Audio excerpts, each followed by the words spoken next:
ایک بزرگ تھے تو وہ کنویں پہ پانی بھرنے گئے تو ایک خاتون بھی مٹکے میں پانی بھر کے جانے لگی تو تھوڑا کیچڑ تھا، وہل تھا، تو ان کی نظر پڑی تو انہوں نے کہا کہ ذرا دھیان سے پاؤں نہ پھسل جائے. تو اس خاتون نے گھڑا رکھ دیا اور اس عالم سے مخاطب ہو کے کہنے لگی کہ میں اگر پھسل جاؤں گی تو کیا ہوگا؟ گھڑا ٹوٹ جائے گا، 2 آنے کا بازار سے اور لے آؤں، لیکن حضرت اگر آپ پھسل گئے تو کچھ نہیں بچے گا. عالم کا پھسلنا، عالم کا پھسلنا، ایک جہان کا پھسلنا.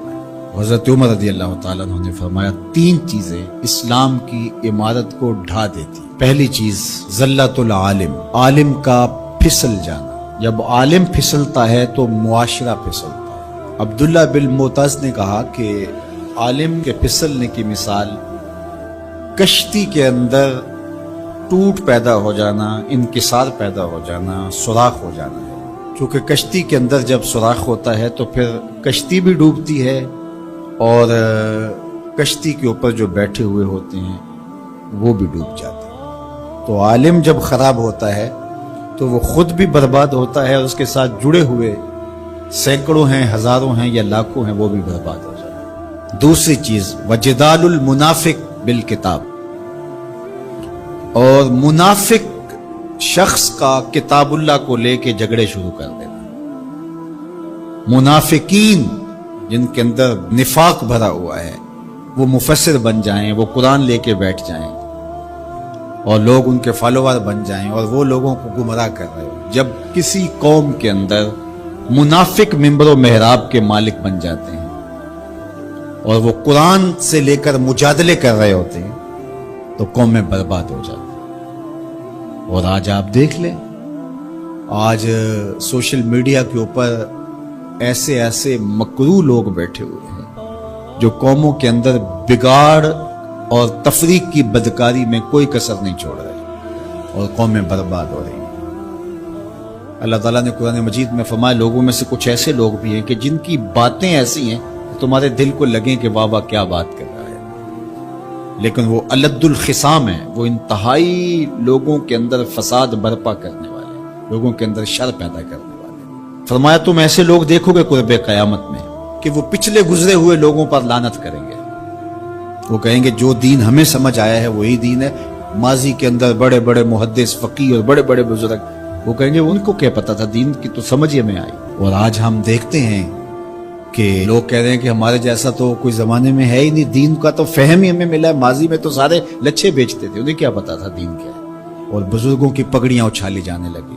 تو کہا کہ دوسری چیز جو اسلام کو گرا دے گی وہ جدال المنافق بالکتاب، منافق کے ہاتھوں میں کتابیں آ جائیں گی اور وہ کتاب اللہ کو لے کر کے قرآن پڑھ کے حدیث پڑھ کے لوگوں کو گمراہ کر رہے ہوں گے.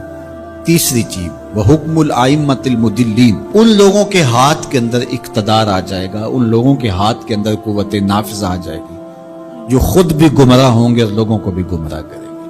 جب یہ 3 چیزیں ہو جائیں، حضرت عمر نے فرمایا تو اسلام کی عمارت ڈھا دی جائے گی. جب فتوے حکمرانوں کی مرضی کے مطابق دیے جائیں گے اور وہ اپنی خواہش کے مطابق فتوے کا معیار طے کریں گے تو پھر نتیجہ وہی ہوگا جو اس وقت پوری دنیا کے اوپر مسلمانوں کا ہو گیا. اور آج اسلام دنیا کے اوپر غریب الوطن ہے. ایسا غریب الوطن کوئی نہیں ہے جیسا غریب الوطن اسلام ہے. 56-57 اسلامی ملکوں کے اندر بھی اسلام کو کہیں جائے پناہ نہیں مل رہی. اج دین نبی دا وانگ یتیمہ کر کر تکے کھاوے، کتھوں لباں عمر بہادر جڑا روندے نو گل لاوے. جب ہم ہی اچھے نہیں ہیں تو پھر رحمت کی چادریں تو نہیں تان دی جائیں گی ہمارے اوپر. یہ حکمران عذاب ہے ہمارے اوپر اور یہ ہمارے گناہوں کی سزا ہے. حجاج بن یوسف بصرے کا سخت گیر حاکم اپنے ہاتھ سے 70,000 لوگوں کو قتل کیا تھا، 90,000 لوگ اس کے حکم سے کٹے تھے. حضرت حسن بصری رضی اللہ تعالیٰ عنہ فرمایا کرتے تھے اگر پچھلی امتوں کے لوگ اپنے سارے ظالموں کو لے آئیں اور ایک پلڑے میں ڈال دیں، ہم صرف حجاج بن یوسف کو دوسرے پلڑے میں ڈال دیں گے، یہ پھر بھی بھاری ہو. صحابی رسول کو سین حرم میں ذبح کیا شخص، بہت ظالم شخص. تو کسی نے جرت کی، جرت کرنے والے ہر دور میں ہوتے ہیں، اور کہا کہ تو نے حضرت عمر کا زمانہ دیکھا ہوا ہے، اگر تو بچہ تھا اس وقت، ان جیسا انداز حکمرانی کیوں اختیار نہیں کرتا، اتنا بڑا ظالم کیوں ہو گیا تو حجاج بن یوسف نے جو جواب دیا وہ 2 لفظوں میں تھا. اس نے کہا تبازروا اتعمر لکم، تم ابو ذر بن جاؤ میں عمر بن جاتا. جب عوام اچھی نہیں ہوگی تو پھر یہی اوپر ہوگا. جب میں کہتا ہوں الہی میرے احوال دے، حکم ہوتا ہے اپنا نامہ اعمال۔ اور ایک روایت میں اعمالکم امالکم، تمہارے اعمال ہی تمہارے امال ہیں، جس طرح کے عمل ہوں گے اس طرح تمہارے اوپر مسلط کر دیے جائیں گے۔ بندہ سمجھتا ہے کہ یہ آ جائے گا تو شاید یہ اچھا ہوگا، یہ آئے گا تو شاید یہ اچھا ہوگا۔ ایسے کافی دیر پہلے ایک حکومت گئی، پھر اس کی بعد دوسری آئی، تو وہ کوئی صحافی تھے تو مجھے کہنے لگے کہ آپ کیا اس پر کہتے ہیں؟ تو میں نے کہا کہ ہم نے پھولوں کی آرزو کی تھی، آنکھوں میں موتیا اتر آیا۔ تو یہی ہوتا ہے، جب تک ہم خود اپنے آپ کو صحیح نہیں کرنا چاہیں گے اتنی دیر تک کچھ بھی نہیں ہوگا۔ اور دوسری طرف یہ جو نظام ہے اس وقت ہمارے اوپر مسلط، ہم وا دل نخواستہ قبول کیے ہوئے ہیں، اور یہ مشق تھی کہ چلو اس کے ذریعے سے کوئی بہتری کا راستہ نکلے، لیکن 70 سال سے وہ کولو کے بیل کی طرح وہی مشق ہو رہی ہے۔ سیاستدانوں کو تو یہ مسئلہ ہے کہ جمہوریت بڑی مقدس ہوتی ہے، ہمیں تو کوئی مسئلہ نہیں ہے کہ ہم اس کے قصیدے پڑھتے پھریں۔ جمہوریت ہے کیا؟ اقبال نے کہا تھا کہ یہ راز ایک مرد فرنگی نے کیا فاش، ہر چند کے دانا اسے کھولا نہیں کرتے۔ جمہوریت ایک طرز حکومت ہے جس میں بندوں کو گنا کرتے ہیں، تولا نہیں کرتے۔ چاہے ایک طرف 100 گدھے ہو جائیں اور دوسری طرف جو ہیں وہ سمجھدار ترین علماء ایک طرف ہوں، تو وہ گدھوں کی بات مانی جائے گی۔ جمہوریت تو یہی ہے نا۔ اور ہم صرف ملک کے معاملات کے اندر جمہوریت کی رٹ لگاتے ہیں، باقی معاملات کے اندر ہم نے کبھی جمہوریت نہیں دیکھی۔ جب بیٹے کا رشتہ کرنے لگتے ہیں تو گھر کے افراد کو بلا کے، رشتہ داروں کو بلا کے ووٹنگ کرواتے ہیں، یا صرف گھر کے 5-4 وہی جو صاحب الرائے لوگ ہوتے ہیں وہی بیٹھ کے فیصلہ کرتے ہیں؟ میں اپنے اس ادارے کے اندر جو فیصلہ کرتا ہوں ووٹنگ تو نہیں کرواتا۔ آپ اپنی فیکٹری کے اندر جو فیصلے کر رہے ہوتے ہیں تو وہاں ووٹنگ تو نہیں کروا رہے ہوتے لوگوں کو۔ آپ جو بھی معاملات زندگی کے چلا رہے ہیں، رشتے کرتے ہیں بچوں کے، فیصلے کرتے ہیں، کوئی چیز خریدنی ہے، کوئی چیز بیچنی ہے، اس شعبے کے ماہرین کو بلا کے رائے لیتے ہیں، سمجھدار لوگوں کو بٹھا کر کے۔ اس وقت آپ کی کچن کیبنٹ بھی ہوتی ہے، سب کچھ ہوتا ہے اس وقت۔ اور یہ ملک اس قدر بے توقیر ہے کہ یہاں آپ اس شخص کی رائے لے رہے ہو کہ جو بریانی کی پلیٹ کے اوپر بک رہا ہے، اور آپ کہہ رہے ہیں کہ اس ووٹ کو بھی عزت ہونی چاہیے، اس کو بھی وقار ہونا چاہیے۔ کیا بات ہوئی آپ کی؟ ہماری تقدیر اگر بدل سکتا ہے تو وہ نظام محمد صلی اللہ علیہ وسلم بدل سکتا ہے۔ نظام خلافت ہماری تقدیر بدل سکتا ہے۔ ہم مشق کرتے رہیں، جو بھی کرتے رہیں، کچھ نہیں ہونے والا۔ ماضی میں کتنی حکومتیں آئیں، بدلی، اب ایک حکومت آئی، اب یہ بھی شاید جانے والی ہے، قصہ تمام ہونے والا ہے۔ پھر اس کے بعد کیا ہوگا؟ یہاں ایجنسیوں کے لوگ بھی موجود ہیں، میں میسج دیتا ہوں، کوئی ملک کے اندر سے سنجیدہ لوگوں کو اکٹھا کرے۔ 22 کروڑ کی عوام میں سے کوئی 100 آدمی بھی نہیں ملے گا جو دیانتدار بھی ہو، خیر خواہ بھی ہو اس ملک کا، اور باصلاحیت بھی ہو۔ ان لوگوں کو بٹھائیں اور کوئی 10-15 سال کے لیے ان کے سپرد کریں ملک، کوئی معاملے سیدھے کریں۔ غریب کے لیے تو زندگی اتنی تنگ ہو گئی ہے کہ خودکشی منع ہے شریعت میں، ورنہ لوگ خودکشی کر لیں۔ یہ حالات اگر یورپ میں ہوں، دیگر ممالک میں ہوں، تو وہ تو اجتماعی خودکشیاں کریں۔ یا ہمارا مذہب ہمیں روک رہا ہے اور ہم برداشت کر رہے ہیں اور صبر کر رہے ہیں، ہمارے مذہب نے ہمیں صبر کی تلقین کی ہے۔ ورنہ آپ گھر سے نکلتے ہیں، کوڑے کے ڈھیر پڑے ہوئے ہیں جگہ جگہ، لوگوں کے رویے کتنے کھردرے ہو گئے، رشتہ داریوں کے اندر باہمی الجھنیں، لڑائیاں، شر فساد، ایک دوسرے کی ٹانگیں کھینچنا، گلیوں بازاروں سے لے کر کے آپ اوپر کی سطح تک چلے جائیں۔ یہ معاشرہ نہیں رہا، یہ بے ہنگم ہجوم ہے، یہ وحشیوں کا ایک طبیلہ بن گیا ہے۔ انسانیت نام کی چیزیں تقریباً رخصت ہو چکی ہیں۔ یہ زندگی گزاری نہیں جا رہی، زندگی گھسیٹی جا رہی ہے، ہم اپنی لاشیں گھسیٹ رہے ہیں۔ زندگی میں طمانینت، سکون نام کی کوئی چیز ہی نہیں ہے۔ ہر بندہ ہاتھ ملاتے ہوئے دوسرے سے ڈر رہا ہے کہ پتہ نہیں یہ میرے ساتھ کیا کرنے والا ہے۔ یہ تو وحشیوں کا معاشرہ ہوتا ہے، انسانوں کا معاشرہ تو نہیں ہوتا۔ لوگ غریب سے غریب تر ہو رہے ہیں، اور چند لوگوں کے پاس دولتیں اتنی ہیں کہ ان سے شمار ہی نہیں ہو رہی، اور نفس کی کمینگی بھی ختم نہیں ہو رہی۔ کھا گئے لوگوں کو لوٹ کے، لوگوں کا خون چوس گئے۔ وہ کبھی آپ نے کوا دیکھا ہے جو بچے کے ہاتھ سے بھی روٹی چھین لیتا ہے؟ یہ ہمارے جو بچے ابھی پیدا ہونے والے ہیں ان سے بھی روٹی چھین چکے ہیں، اور آگے ان کی نسلیں ہماری آنے والی نسلوں کی روٹی چھیننے کی تیاریاں کر رہی ہیں۔ تو ہمیں اپنے آپ کو صحیح کرنا ہوگا، اور میں مشورہ دیتا ہوں میری یہ باتیں ضرور پہنچائیں کہ خدا را رحم کیجئے۔ جو اپنے بند کمروں میں بیٹھے، انہیں نہیں پتا کہ لوگ کس طرح سسک کے زندگی گزار رہے ہیں، کیا اذیت ناک زندگی ہے لوگوں کی۔ تو اس لیے خدا را اس ملک پر رحم کھائیں، جن کے پاس قوت نافذہ ہے وہ ضرور اس کو استعمال کریں، اور کوئی ایسا فیصلہ کیجئے کہ جو یہ پج مردہ معاشرہ پھر سے جی اٹھے، اور وہ ایک ہی راستہ ہے، اور وہ راستہ میرے حضور کا دیا ہوا راستہ ہے۔ اور صحابہ پھر حضور کے در پاک کو دستک تک بھی نہیں دیتے تھے۔ جب حضور سے ملنا ہوتا تو آ کے دروازے پر بیٹھ کے درود پڑھتے رہتے۔ حضور جب خود آتے تو کوئی بات کہتے، انتظار کرتے رہتے۔ اور آقا کریم کا طریقہ بھی یہ تھا کہ جب حضور گھر تشریف لے جاتے اور حضور نے فوری پلٹ کے واپس آنا ہوتا تو حضور اپنے نالین باہر اتار دیتے۔ یہ سائن تھا اس بات کا کہ رکیے، حضور ابھی آ رہے ہیں۔ اور حضور نے اگر استراحت فرمانی ہے، ابھی نہیں آنا، تو حضور نالین سمیت چلے جاتے۔ حضور بھی خیال رکھتے تھے کہ کوئی دیر تک نہ بیٹھے، اب تشریف لے گئے ہیں، دیر کے بعد آئیں کہ کوئی کام کر لیں، کھانا کھا لیں، چلے جائیں۔ لیکن حضور نے اگر فوری پلٹ کے آنا، چند لمحوں کے لیے گئے ہیں گھر، 10 منٹ کے بعد پھر آئے، تو حضور نالین دروازے کے ساتھ ہی اتار کے چلے جاتے۔ نالین کو دیکھ کر صحابہ جان لیتے کہ ابھی حضور آئے۔ کہا اتنی دیر تک نالین دیکھتے رہو، قدموں کے نشان ڈھونڈتے رہو، مصطفیٰ جان رحمت آنے ہی والے ہیں۔ اللہ اکبر، تمہاری نظریں نبی کے نالین پہ لگی رہیں۔ امام بخاری نے ادب المفرد کے اندر صحابہ کے اس منظر کو بیان کیا ہے۔ کہتے ہیں کہ صحابہ حضور کے دروازے پہ پھر دستک نہیں دیا کرتے تھے، اور اگر کبھی ناگزیر حالت ہو جاتی، دستک دینا پڑ جاتا حضور کے دروازے پہ، تو پھر ان کا طریق کیا تھا؟ کہتے ہیں کانت تقرہ ابواب النبی بالاظافر، صحابہ اپنی انگلیوں کے ناخنوں کے ساتھ حضور کی دہلیز پہ دستک دیا کرتے تھے، ہولے ہولے حضور کی دہلیز پہ دستک دیا کرتے تھے۔ تو مولا علی قاری فرماتے ہیں کہ ناخنوں سے دستک کیوں دیتے تھے؟ اے دربن خفیفن و دکن لطیفن تعظیمن و تکریمن و تشریفن۔ یہ صرف اپنی بے تابی کا اظہار تھا کہ ہم کھڑے ہیں، یہ ادب ہے ان کا، یہ محبت ہے ان کی۔ اللہ اکبر۔ حضرت ابو ہریرہ نے ساری زندگی کمان کو بے وضوحات نہیں لگایا۔ کسی نے کہا ابو ہریرہ یہ کمان تو ہندوستان سے بن کے آئی ہے، کہا کہ اس کمان کو بھی بے وضوحات نہیں لگاؤں گا، اس لیے کہ اس کی شکل اس کمان سے ملتی ہے جو میرے حضور کے ہاتھ میں رہی، میں اس کو بھی بے وضوحات نہیں لگاؤں گا۔ یہ تھی ان کی محبت۔ ایک صحابی حضور علیہ السلام کا ایک فرمان بیان کرتے ہیں اور کہتے ہیں حضور نے ایسے انگلیاں اٹھائیں اور بتایا، اور ایک دم کہا یہ میں صرف تمہیں بتانے کے لیے کہہ رہا ہوں، ورنہ میری انگلیاں حضور کی انگلیوں سے چھوٹی ہیں۔ اللہ اکبر۔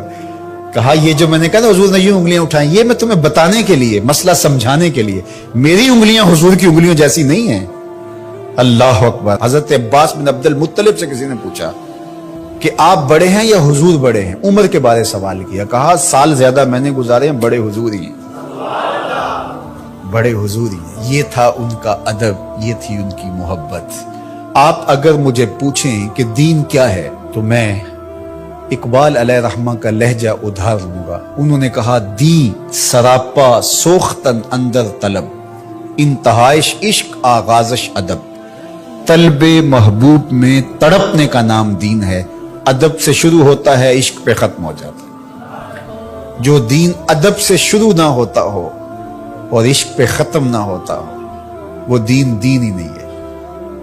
میں ان تھوڑے جملوں میں آپ کو بہت کچھ کہنا چاہ رہا ہوں۔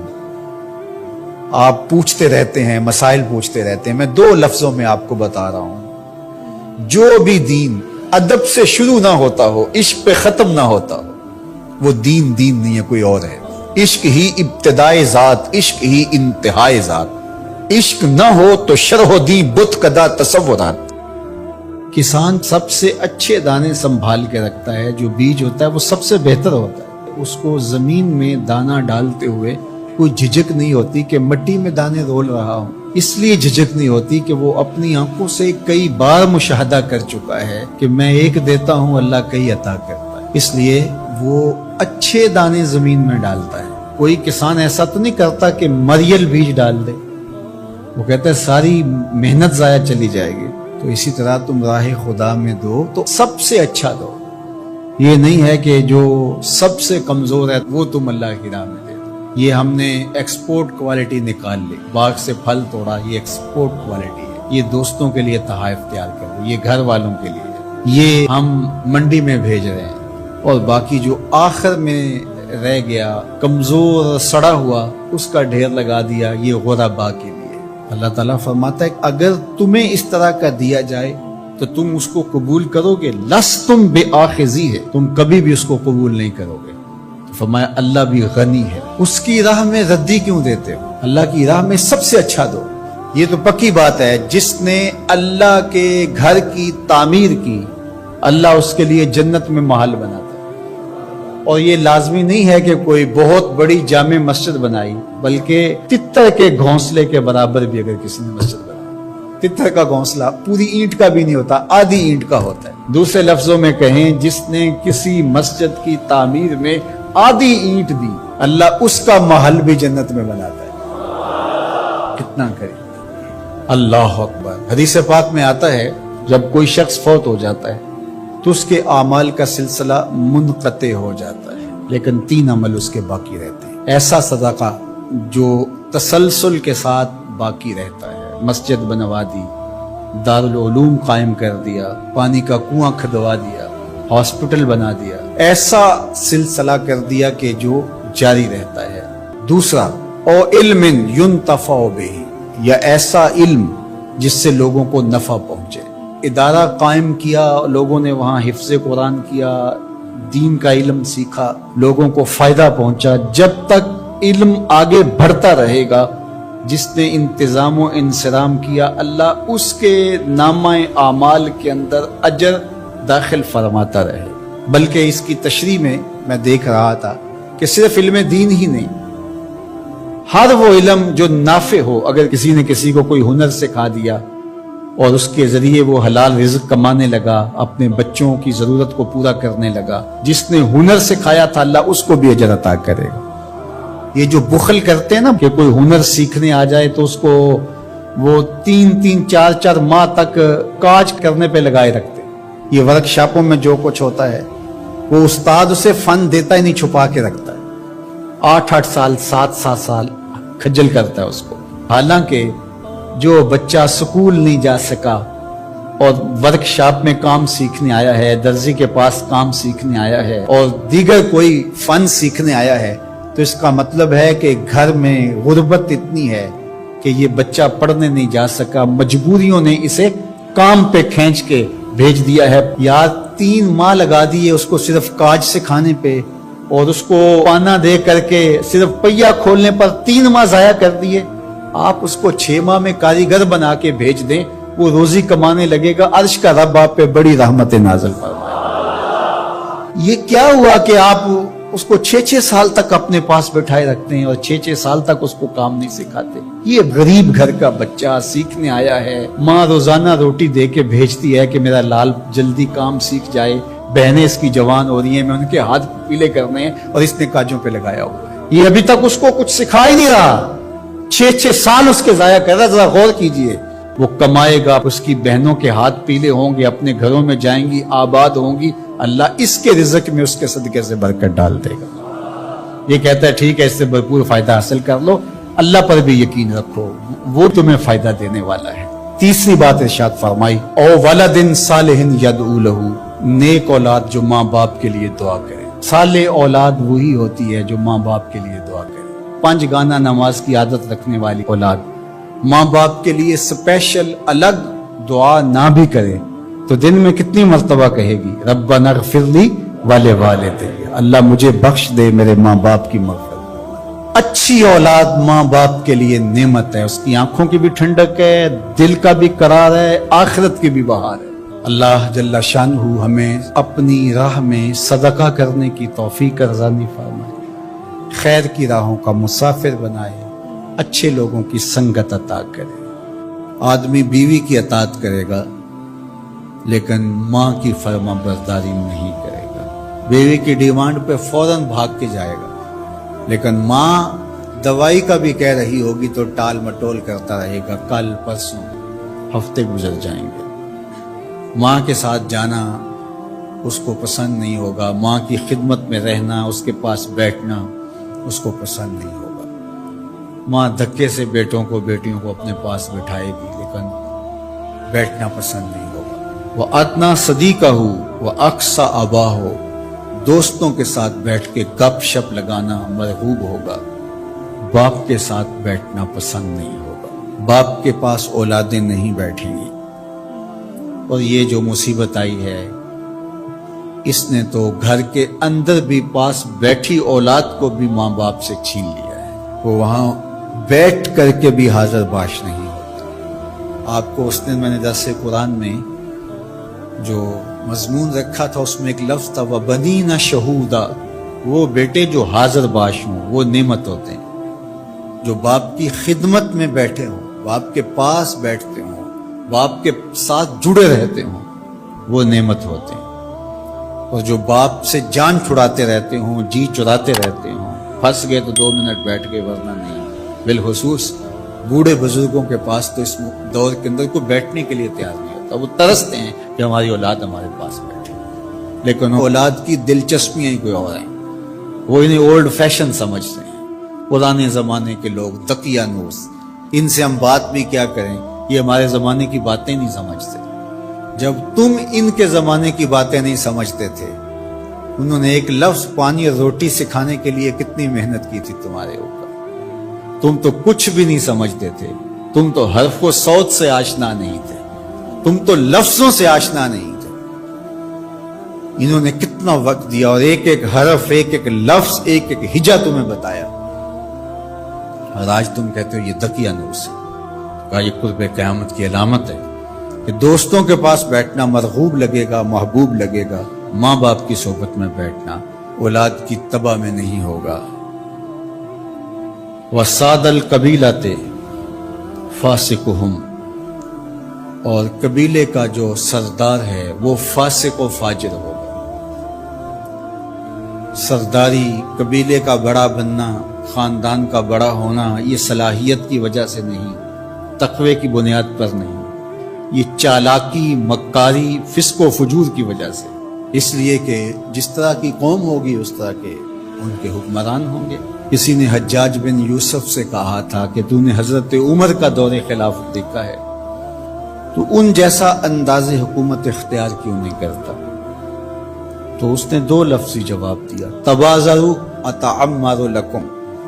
اس نے کہا تم ابو ذر غفاری بن جاؤ، میں عمر بن جاتا ہوں. جب رعایا ابو ذر غفاری جیسی ہوتی ہے تو حکمران عمر فاروق جیسے.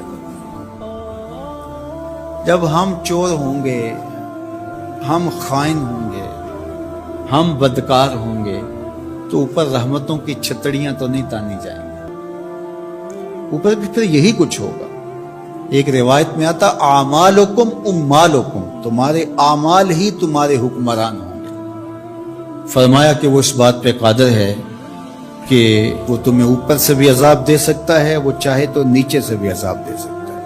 حضرت عبداللہ ابن عباس رضی اللہ تعالیٰ عنہ فرماتے ہیں اوپر کا عذاب یہ ہے تمہارے حکمران نااہل ہوں، اور نیچے کا عذاب یہ ہے تمہاری اولاد نافرمان. اور تم ایک دوسرے سے لڑنے لگ جاؤ. ایک خاندان کے لوگ شریکہ برادری کے نام سے ہر وقت ایک دوسرے کی ٹو میں رہیں، یہ عذاب نہیں تو اور کیا ہے. ہر وقت بھائی بھائی کو نقصان پہنچانے کے چکر میں رہے، بہنیں اور بھائی آپس میں ایک دوسرے کے دشمن بنے کھڑے ہوں، ہمسایہ ایک دوسرے کی عزت کو اچھالنے کے لیے تیار کھڑا ہو. محلہ راحت کا سامان ہونا چاہیے، لیکن محلہ آپس میں ایک دوسرے کی عزت کو پامال کرنے کے لیے تلا ہوا. خاندان، برادریاں جو کہ وحدت کی علامت ہونی چاہیے، یہ ایک دوسرے کو اذیت دینے کے لیے، تکلیف پہنچانے کے لیے، ٹو میں رہنے کے لیے، کسی کے عیب کو اچھالنے کے لیے، کسی کی بہن بیٹی کی آبرو کو اچھالنے کے لیے ہر وقت اسی چکر میں ہو. تو کیا یہ عذاب نہیں ہے کہ تم اپنے گھر میں بھی محفوظ نہ ہو؟ خاندانی لڑائیاں، شریکہ برادریاں، ان کی باہمی لڑائیاں، یہ فرقوں کی لڑائیاں، سیاسی جنگ و جدل، یہ کیا ہے؟ یہ اللہ کے عذاب کی ناراضگی کی صورت ہے. اللہ تعالی ہمیں سچی توبہ کی توفیق دے.